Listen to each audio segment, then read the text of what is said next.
पहचान तो गए ही हो, नजर न लगाओ यार। बात सही है, बाबा का आशीर्वाद है यार हमारे ऊपर। ये कैसे हुआ, ये क्या बताई भाभी का है? 4-5 बार फेल होए के बाद तो हमका पता चला कि साला हम हाई स्कूल के पेपर दे रहे हैं इतने साल से। पहचान तो गए हुई हो, कानपुर से बोल रहे हैं अन्नू अवस्थी। ये डायलॉग आपने काफ़ी समय पहले ऑडियो क्लिप के माध्यम से सुना जरूर होगा, और मुझे लगता है शायद आप में से काफ़ी लोग पहचान भी गए होंगे कि मैं किसके साथ और कहाँ बैठा हूँ। तो इस वक्त मैं कानपुर में हूँ और उसी पहचान तो गए हुई हो वाले ऑडियो क्लिप के जो आवाज़ के मालिक थे अन्नू अवस्थी जी, मैं उनके साथ बैठा हूँ। सर स्वागत है आपका। ये बताइए, पहचान तो गए हुई हो, कानपुर से बोल रहे हैं अन्नू अवस्थी, तो जब आप ये पूछ रहे थे पहचान तो गए हुई हो, तो ये बताने की ज़रूरत क्यों पड़ रही थी कि कानपुर से बोल रहे हैं अन्नू अवस्थी? दरअसल उस समय हम ऑडियो बनावा रहे, दिखाई ना पड़ रहे रन, तो हम बोलने के बाद पूछित रहा कि पहचान तो गए हुई हो, मतलब आवाज़ हमारी पहचान रहे हो नहीं। और फिर ये लिए बता देते रहे कानपुर से बोल रहे हैं अन्नू अवस्थी, काहे कि हमारी ऑडियो जो रहा है ना विदेशन में बहुत चल रही रहा है, जो अपने इंडियन कुछ विदेश में है, कनाडा, यहाँ से भारत से बाहर गए। हाँ, तो उनसे पूछित रहे। लेकिन फिर कुछ ऐसा बा कि ये एक तकिया कलाम हुईगा, अब कहीं स्टेज में जाई थे तब उन पूछी थे कि पहचान तो गए हुई हो। तो कानपुर वाले अन्नू अवस्थी आजकल बम्बई में डेरा जमाए हुए हैं। जी हाँ, आपने सही सुना, आजकल ये बम्बई में है और कई प्रोग्राम ऐसे हैं आपके टीवी चैनल पे आ रहे हैं जिसमें आप इन्हें कई अलग अलग रूपों में देख सकते हैं। लेकिन उन सब में एक खास बात होती है कनपुरिया लैंग्वेज या कनपुरिया ठेठ अंदाज। हाँ, ये बताइए सबसे पहले, यहाँ कानपुर यूपी 78 से लेके मुंबई यानी MH, ये सफ़र कैसा रहा? ये बिल्कुल रॉकेट की स्पीड में सफ़र रहा हमारा। जो कानपुर के कई कलाकार हैं जिसमें हमारे मेन बड़े भाई राजू श्रीवास्तव हैं, जो हमको बहुत चाहते हैं, मानते हैं, हम भी उनको उतना ही चाहते हैं, पारिवारिक संबंध है। तो उनने एक दिन हमसे कहा कि यार अन्नू, लोगन की कई जोड़ी चप्पलें खिंच जाती हैं, लोग आ के लौट गए 25 साल रह के और वही अपनी पहचान नहीं बना पाए, और तुम साल 2 साल में ऐसा होएगा कि जहाँ हम बात करी थे, चर्चा करी थे, तो वहाँ तुम्हारा जिक्र हो जाता है। तो हमने कहा भैया ये 2 चीज़ें हैं, एक तो ये कानपुर की मिट्टी की सुगंध है, और दूसरा बाबा आनंदेश्वर और पनकी वाले बाबा की दया है, जो इतने कम समय में इतने लोग हमका पहचाने लगे। और इमा कानपुर वाले का विशेष योगदान है, जिसमें खास करके बच्चे और महिलाओं का। महिलाएं आपकी कुछ ज़्यादा ही फैन फॉलोइंग है। नज़र न लगाओ यार, बात सही है भैया, इनकी बात का बुरा न मानना। समझिए, आप लोग ये समझिए कि पुरुषों का शहर है, महिलाओं का भी शहर है, लेकिन महिलाओं की जो फ़ैन फॉलोइंग है, महिलाओं की जो दीवानगी है अन्नू अवस्थी को लेकर के और उस डायलॉग को लेकर के, वो एक अलग ही है। हाँ, कार्यक्रमों में देखने को मिल जाता है कई बार। हाँ, महिलाओं ने बहुत सपोर्ट किया। पुरुष तो हमेशा कंपटीशन में उतरे, रोज़ 2-4 नए कॉमेडियन हमको दिख जाते हैं। हम भी चाहते हैं कि 10-5 भयंकर कॉमेडियन हो, शहर में हंसने हंसाने वालों की ज़रूरत है। अच्छा, ये ऐसा क्यों हुआ कि महिलाओं का एकदम से क्रेज आपकी तरफ बढ़ता चला गया? ये तो बाबा का आशीर्वाद है यार हमारे ऊपर। ये कैसे हुआ, ये क्या बताई भाभी का है? अच्छा, एक इंटरव्यू के दौरान आपने एक बात बोली थी कि 26 साल की उम्र तक आप पेपरें देते रहे, इसके पीछे क्या राज था? हाई स्कूल में 4-5 बार फेल होए के बाद तो हमका पता चला कि साला हम हाई स्कूल के पेपर दे रहे हैं इतने साल से। हमने एक दिन अम्मा से कहा, हमका अम्मा स्कूल ना चेंज कराइयो का? तो अम्मा कहे लगी पहले पूरे तो करो, वन हमारा रवीन्द्र विद्या मंदिर संगीत में है वो हाई स्कूल तक, कहीं वो की तो पढ़ाई पूरी करो, तब इंटर कॉलेज और डिग्री कॉलेज में भेजी। तो 5 साल बाद तो हमें पता ही चला। फिर उसके बाद हमने प्रयास किया पास करने का, तो हमने खागा से भरा, एक बार फेल हुई गई, एक बार सुईली से हमारे जीजा प्रिंसिपल रहे हुई, कहीं इनका भेजो, हम पास कराई, वहाँ से फेल हुई गई, उन्नाव से, गैलों से, काशीपुर से, सोबन से। जब 10 बार पूरी तरह फेल हुई गए अच्छी तरह से, तब फिर हमारे पिताजी ने कहा बेटा उन लोगों के भाग्य में तुम लिखे नहीं हो। तो हमने कहा बाबूजी सही कही रहे हो। फिर हम कहा हटाओ, छोड़ो यार, छोड़ दिया। फिर शर्म लगी रहे ना, वन के हाई स्कूल के बच्चे हमको मास्टर समझने लगे रवीन्द्र विद्या के, वही नए नए बदलत जा रहे हैं। हम वहीं तो जो बच्चे कक्षा 1 में थे, जब वही हाई स्कूल में आए तब हम भी ऐसे स्कूल में, तो सोचते थे ये कर्मचारी हैं, पढ़ते नहीं है, पढ़ाते हैं। अच्छा, बैठ गए खाली टाइम में आके बैठ जाते हैं। अच्छा, आपका 2017 में आपका सबसे पहला ऑडियो आया था जनेऊ वाला। हाँ, वो पहला ऑडियो था। हाँ। तो जब आपने वो ऑडियो पहली बार डाला इस तरह का, तो ये मतलब अचानक एकदम से माइंड में आ गया कि चलिए ऐसा कुछ कर देते हैं, या कुछ आपने प्लान किया कि नहीं चलो कुछ करने की कोशिश करते हैं नया? दरअसल अतुल भैया क्या था कि हम रात में बजा था 1:30, यही सोफा में लेटे चैटिंग कर रहे रान कोई से। किससे कर रहे रान ये ना बताइए, नहीं तो ये बहुत विद्रोह की बात हुई जाएगी। ये गुप्त बात है। गुप्त बात है। तब तक हमारी पत्नी आ गई, कहे लगी कि तुम तो ये 2 बजे तक जगा करो, तो हमें सवेरे 5 बजे जगना पड़ता है, बच्चे स्कूल जाते हैं, टिफ़िन बनाओ। तो हमने कहा यार गुड़िया ऐसा है कि लड़के का हम सोच रहे हैं जनेऊ कर डाली, तो एक मैटर बना ले, कार्ड में का छपाना है। तो कहीं हम बैठी हैं सामने बना लो, सोचन चले जाएंगे तो ये फिर लग जाएंगे। तो वही हमने बनाया था कि लड़के का जनेऊ कर रहे हैं और आना ज़रूर, कार्ड में बहुत पैसा लगेगा, तो उतने पैसे का नाश्ता पास्ता और मंगवा लेंगे। अगर कोई सोच के ये ना आवे कि लड़के का प्रोग्राम है, फ्री में अगर लाते खानी हो तो आना, नहीं तो व्यवहार देना। इसको लेके फिर इसको लेके कुछ लोगों ने तो बहुत मौज ली, कुछ लोगों ने विरोध किया, लेकिन जिनने विरोध किया उनका हमारे ऊपर ज़्यादा आभार है। हाँ, इसी बहाने उन्होंने सुना आपका ऑडियो, ये क्लियर था कि उन्होंने पूरा ऑडियो सुना। और बहुत लोगों को उनने भेजा कि देखो ये क्या कह रहे हैं, ये क्या कर रहे हैं। लेकिन जो समझदार थे उनको पता चला। अच्छा, 17 के पार्षदी के चुनाव में भी एक वीडियो आपका बड़ा वायरल हुआ था, नथुनी से रिलेटेड था कुछ। हाँ, शायद आपको याद हो अच्छे से। हाँ। वो मैं जानना चाहूँगा वो क्या था, नथुनी जैसे सब्जेक्ट पे ऑडियो आना? हाँ, वो था ये अतुल भैया कि अभी हमारा ये जनेऊ वाला चल ही रहा था, लोग हमसे मिलना जुलना चालू कर चुके थे, मीडिया वाले भी मिल रहे थे। जैसे इधर आपने देखा होगा कच्चा बादाम और ये सब वायरल हुआ है, उससे कई गुना ज़्यादा हमको लग रहा ऑडियो के नाम पे मशहूर होने वाला सबसे पहला ऑडियो था। उसी समय सभासदी के चुनाव आ गए, तो फिर हम यही सोफा में बैठे रहें। ये सोफा हमारा बड़ा ज्ञान देता है। लकी चार्म है इसका मतलब, लकी चार्म आपका। तो हमने एक ऑडियो बनाया कि जब सब चूतिया लड़ रहे हैं धमाऊ लड़प, लेकिन जो हमने अपना घोषणा पत्र बनाया उसमें लिखा ना हम नाली बनवाएंगे, ना सड़क बनवाएंगे, ना लाइटें लगवाएंगे, हम केवल मोहल्ले की जो नाटी नाटी भाभी हैं उनको ऊंची हील की चप्पल देंगे, जो करिया भाभी हैं उनको फेयर एंड लवली देंगे, ब्यूटी पार्लर आने जाने के लिए मोहल्ले में ई रिक्शा चलवाएंगे। इसके अलावा हमको कोई काम ना बताए, भैया लोगों का वोट नहीं चाहिए, केवल भाभीयों के वोट से जीत जाएंगे और लोग वो चल गवा। अब यहाँ पे शुरुआत में हम लोगों ने जो एक बात की थी, जो ये राज बता रहे थे कि महिलाओं का जो क्रेज़ है अन्नू अवस्थी के नाम में, अब आप शायद समझ गए होंगे इस जगह पर आकर के कि वो क्यों है। बताइए, जब कोई शख्स आपसे पूरे चुनाव में ये कहेगा कि हम केवल भाभीयों के लिए काम करेंगे, कैसी भी हों, भाइयों के लिए कोई काम नहीं करेंगे, तो उसके बाद देखिए क्रेज़ तो होना बनता है, मुझे लगता है क्रेज़ बनता है। भाइयों से नफरत। अच्छा, आपका कर्फ्यू ढाबा भी काफ़ी फेमस है, कर्फ्यू कार बाजार और कर्फ्यू ढाबा यहाँ पे काकादेव में बच्चों के बीच में बहुत फेमस रहा। कर्फ्यू ढाबा की नींव रखने के पीछे क्या उद्देश्य था?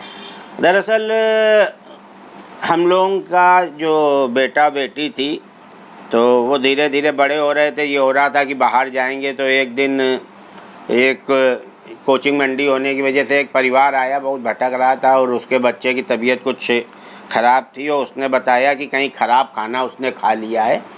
तो हम लोगों को बड़ा ख़राब लगा कि यार कल को हमारे बच्चे भी जाएंगे, वो मानवता अगर मर जाएगी, पैसा कमाना, बच्चों को भी खिलाने में पैसा अगर हम लोग कमाएंगे, तो फिर हमने और हमारी पत्नी ने एक निर्णय लिया कि हम लोग ढाबा खोलेंगे और उस ढाबा में उतनी ही कीमत लेंगे जितने में सारे खर्चे निकलने के बाद हमको हमारे घर के बिजली के बिल भर का बच जाए या और 2-4 हज़ार बढ़, मतलब कमाई का वो नहीं था। तो न्यूनतम मूल्य में खाना उपलब्ध। तो हम लोग ने 20 रुपए की एक थाली लगाई, जिसमें हम पी रोड में कन्हैया गृह उद्योग से सारे मसाले सामने पिसवा के लाते थे, आटा सामने लाते थे, सब्जी खुद खरीदते थे, कोई भी नकली चीज़ नहीं थी। हम बच्चों से कह देते थे कि 6 आइटम की जगह हम इतने पैसे में 4 ही आइटम तुमको खिला पा रहे हैं, लेकिन ओरिजिनल खिला रहे। बच्चे बड़े खुश थे और कोरोना के पहले तक का बहुत भीड़ हो गई थी, फिर कोरोना में थोड़ा खाली हो गया, लेकिन हमारा एक अपना प्रण है कि हम ढाबे में खिलाएंगे ओरिजिनल, भले हमको कुछ ना बचे या हमको बंद करना पड़े। तो ढाबा अभी भी चल रहा है वैसे ही? ढाबा अभी भी चल रहा है और आगे जारी रखने का पूरा प्रयास यही है। और ढाबा हम एक मानवता की दृष्टि से खोले हैं कि उससे हमको कुछ बचता नहीं है, टेंशन ही होती है। कभी कभी शराब पी के लोग आ जाते हैं तो उनको झेलना पड़ता, बड़ा विवाद है। लेकिन हम चाहते हैं कि जो बाहर के बच्चे आए हुए हैं, इनके माँ बाप रोते हैं बच्चा भेजने के बाद, तो हम अगर कुछ ना कर पाएँ तो उनको असली खाना और असली पानी तो पिला ही दें। बिल्कुल। तो ये बताइए, जैसे मुंबई से जब आप आ जाते हैं कानपुर जी, तो यहाँ पे जब आ जाते हैं कानपुर, तो कानपुर राइड्स का क्या रुझान रहता है आपके लिए? कानपुर राइड्स तो मान लो हमारा, अब हम अतुल भैया कानपुर जैसे हम बम्बई में बताते हैं, बम्बई में कई लोग पूछते हैं कानपुर में कहाँ रहते हो, तो अब हम ये नहीं बताते हैं कि हम कानपुर में यहाँ रहते हैं। हम कानपुर में कहते हैं तुम जहाँ जानते हो, जहाँ उतर जाओ वहीं मेरा घर है। हमने कहा कोई घर ऐसा नहीं जहाँ मेरी बहन ना हो, जहाँ मेरी माँ ना हो, जहाँ मेरे पिता ना हो। और हम दावा करते हैं कि जहाँ पे वो समझें, जिस घर के बाहर समझें कि अन्नू तुम इस घर में जाओ, हम उस घर में जाएंगे, और वो घर वाले अपना बेटा भाई भतीजा समझ के ही, मतलब पूरा कानपुर अब हमारा घर अब हमारा घर हो गया। अब हम कानपुर से बोल रहे हैं, पूरा कानपुर आपका घर हो गया। तो अब एक बड़ा गंभीर सवाल भी लेंगे हम यहाँ पे कि कानपुर की जो वर्तमान स्थितियाँ हैं, मैं चाहूँगा इसको बहुत शॉर्ट में आप निपटाएं। कानपुर की जो वर्तमान स्थितियाँ हैं, आपने उन्नाव से, चूँकि आप रहे हैं, उन्नाव के रहने वाले हैं, पर कानपुर में आपने पूरा समय दिया अपना, क्या लगता है आपको कि कानपुर जितना जिंदा दिल शहर है, उतनी जिंदा दिली जो आज से 10 साल पहले हुआ करती थी, वो जिंदा दिली अभी भी बची हुई है कानपुर की? हाँ, ये आपका प्रश्न बहुत बढ़िया है। अब जिंदा दिली सिमट गई है। पहले हम देखते थे मोहल्ले का एक बच्चा दूसरे घर के काम ऐसे कर देता था कि दूसरे घर का बच्चा है, औरत ने बाहर झांका, जिसका लड़का दिख गया, जाओ दही ले आओ, जाओ फलाने, एक अधिकार था। एक तो वो चीज़ बिल्कुल जड़ से ख़त्म हो गई है। बच्चे भी उतने संस्कारी नहीं रह गए हैं। ऐसा नहीं है कि बदमाश हो गए, लेकिन अब नई जनरेशन को उतना नहीं सिखाया। हम लोग छोटे थे, पढ़ाई चाची, डॉक्टराइन चाची, मिसराइन चाची करके पूरा मोहल्ला जाने रहा, निकल रहे हैं वही अधिकार के साथ। तो वो चीज़ अब नहीं रह गई। उसका कारण है कि ये जो फ्लैट बन गए हैं, तो उसमें लोग अपने से मतलब रखने लगे। ये जो व्हाट्सअप आ गया, नई जनरेशन तो निकली नहीं रही है घर के बाहर, हो तो फुल टाइम मोबाइल में दे रही। तो हमको लग रहा है वो खाली कानीपुर में जिंदा दिली नहीं, पूरी धरती से ख़त्म हो रही है। कानपुर वैसे कहा जाता है काफ़ी। अच्छा, एक चीज़ और सवाल है कि कानपुर का मसाला बड़ा फेमस है। सड़कें यहाँ की जो है, आपको सड़कों पे नक्काशी डिज़ाइन मिल जाती है। कई बार तो ऐसा होता है, सफ़ेद कपड़े में आप जा रहे हो किसी प्रोग्राम में, आप वहाँ पहुँचे तो आप देखते हो यार कपड़ा तो प्लेन पहन के आए थे, ये डिज़ाइन कब बन गई। बम्बई में और यहाँ में ये फ़र्क महसूस किया होगा आपने, क्योंकि कहा जाता है मुंबई में इतना मसाला वगैरह नहीं चलता है। हाँ। तो वहाँ जब जाते हो तो चूँकि फेमस है ये बात, कानपुर का मसाला और ये सब चीज़ें, वहाँ कभी फेस करना पड़ता है कि लोग मजाक उड़ाते हो इस बात को आपके सामने कि भाई कानपुर से आए, वहाँ तो भैया वो कौन कौन से ब्रांड है, राजश्री, केसर, पुकार, ये सब चलता रहता है? ये बात बिल्कुल सही है। मसाला वहाँ के भी लोग खाते हैं, लेकिन वहाँ के लोग नियम बहुत मानते हैं। वहाँ सड़क पे तो नहीं थूकते होंगे ना इस तरीके जैसे ये बात है। यहाँ पे तो क्या होता है ना कि आदमी, कई घर आपको ऐसे मिलेंगे, हमारे घर से अपने घर जाने के बीच, जो बाहर थूका मिलेगा। बिल्कुल, वो अपने घर के बाहर थूक लेते हैं, प्लेटफार्म में थूक दिया, कहीं टॉयलेट करने गए वहाँ थूक आए, कई हमारे रिश्तेदार ऐसे आए बेसिन में थूक गए, साफ हम लोगन का करना पड़ता है। तो कुछ आदमी खुले विचार का, उसको लगता है जिसने पैदा किया दुनिया में वही पालेगा, गंदगी हम कर रहे हैं, कोई और झाड़ेगा। तो उस हिसाब से थोड़ा सा रख रखाव कम है आदमी। हाँ। अच्छा, कानपुर में जो जिंदा दिली के साथ साथ कानपुर के पॉलिटिक्स में भी आपका काफ़ी रुचि रहा है। कई आपके बैनर वायरल हुए हैं चुनाव के दौरान। हाँ। जिसमें एक आपका सड़क का रहा, कभी और भी खुदाई उदाई को लेकर काफ़ी कुछ आपने किया। यानी पॉलिटिक्स में आप रुचि रखते हैं, ये तो तय हो गया बहुत। अब ये बताइए, जब पॉलिटिक्स में आप रुचि रखते हैं तो यहाँ के नेताओं को लेकर क्या विचारधारा है आपकी? यहाँ के सबसे पहले, अब ये प्रश्न पूछे हो तो सुन लो, हम ब्राह्मण समाज से आते हैं। आज तक हमारे ब्राह्मण समाज में कोई ऐसा नेता उभर के नहीं आया। बीच में एक दो नाम चले, हरिशंकर तिवारी जी का चला, कलराज मिश्रा जी का चला, अशोक, लेकिन ये एक स्थान नहीं बना पाए। जैसे और सारे समाज के नेता हैं, लेकिन हमारे ब्राह्मण समाज का कोई नेता नहीं है। हमको अच्छा लगता था कि कोई एक ऐसा नेता है कि समाज को बांधे। देखिए ऐसी स्थिति में कानपुर के जो बाकी नेता हैं वो नाराज नहीं होंगे आपसे? हाँ हुई है, का है ना, लेकिन हम अभी उनके विषय में सोच ही कहाँ रहे हैं। इस समय हम अपने और अपने समाज के विषय में सोच रहे हैं।